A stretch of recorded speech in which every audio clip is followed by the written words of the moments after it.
The following story has been brought to you by StoriesToInspire.org. Driving up to the ranch, and I got a phone call.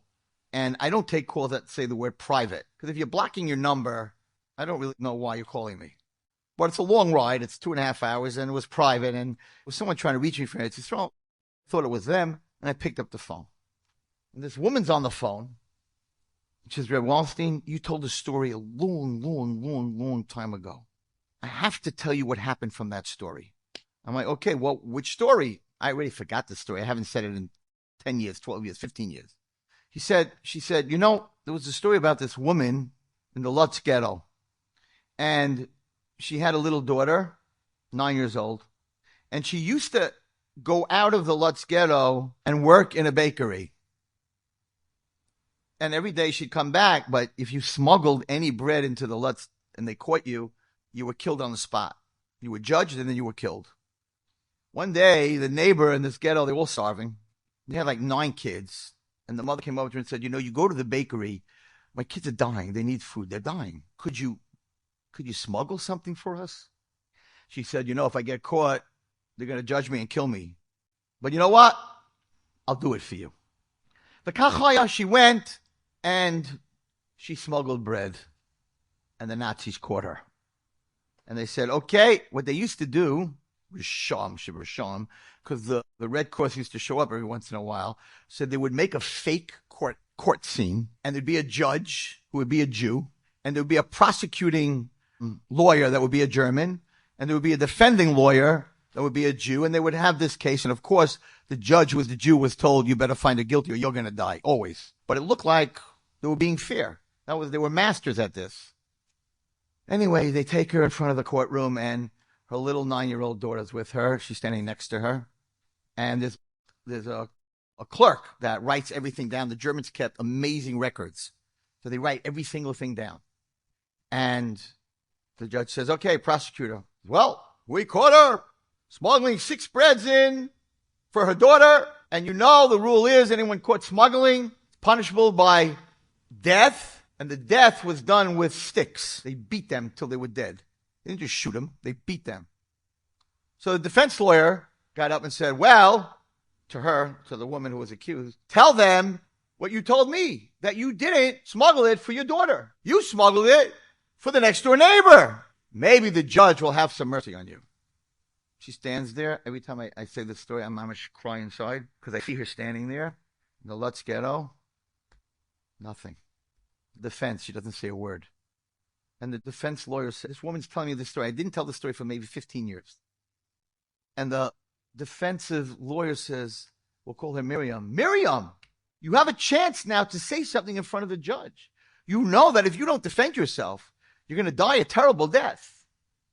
Nothing. Mommy, say something. They're going to kill you. Ma, say something. Not a word.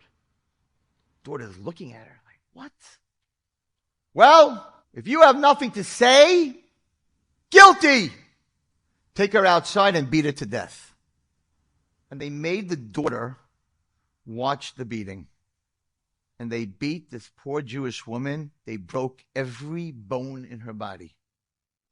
And then they said, take her. She's dying anyway. Take her home and throw her body on the street. This poor little girl was like, Ma. And they take this woman home broken, bleeding from her ears, from her nose, from her mouth. I mean, they mamish broke her to pieces. Nazis, Shemam v'zichram, they should all drown. And she's laying on her deathbed. This little girl, this little daughter standing by her mother, said, Ma, you could have said something. Why didn't you say something? The mother says, Shabbos. What, Ma? Shabbos. What about Shabbos, Ma? The clerk who was writing everything was Jewish. Every word I would say he would write, he'd be Machal Shabbos. My beautiful daughter, don't ever forget. Shabbos. That was the last word she ever said. This lady said, you remember you told me that story? You remember you told that story, Rabbi Wallerstein? I'm like, wow, I haven't said that story in a long time. So why are you calling me? She says, Rabbi Wallerstein, I have a granddaughter who doesn't keep Shabbos. My kids really hid it from me, but I was by my daughter for Shabbos, and they thought I was sleeping. I had to go to the bathroom. I saw my granddaughter. She's 16, running down the steps with earphones Friday night and a short skirt. And I didn't know that my granddaughter was being Machal Shabbos. So I called my family. I called my daughter. I was staying by, and I told her that I want the whole family next Shabbos to come to her, and I want my granddaughter sitting next to me at the Friday night meal.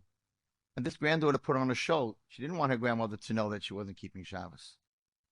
She said, I want my granddaughter, even though normally her daughter and son-in-law sat, I want my granddaughter to sit next to me. So they put this girl next to her, and she held on to this 16-year-old girl's hand, and she told the story. She didn't let go of her hand. And she turned to her. This is what she's telling me on the phone on my way up. I almost went off the highway. She said, I whispered in my granddaughter's ear, Shabbos, Shefala, Shabbos, I love you. They also had trauma. They also went through Gehenna. I don't know your Gehenna, but I'm sure you have one. Shabbos. Everyone who's listening on this Tisha B'Av, don't ever forget this story. Those are the people who went through trauma. Those are the people who went through a Holocaust. Because some guy was going to write down every word she said and be Machal Shabbos. Not even her. She could have found an excuse. It's a grandma. Maybe he's not religious. Winners have no excuses. Winners have no excuses. Enjoyed this story? Come again. Bring a friend. StoriesToInspire.org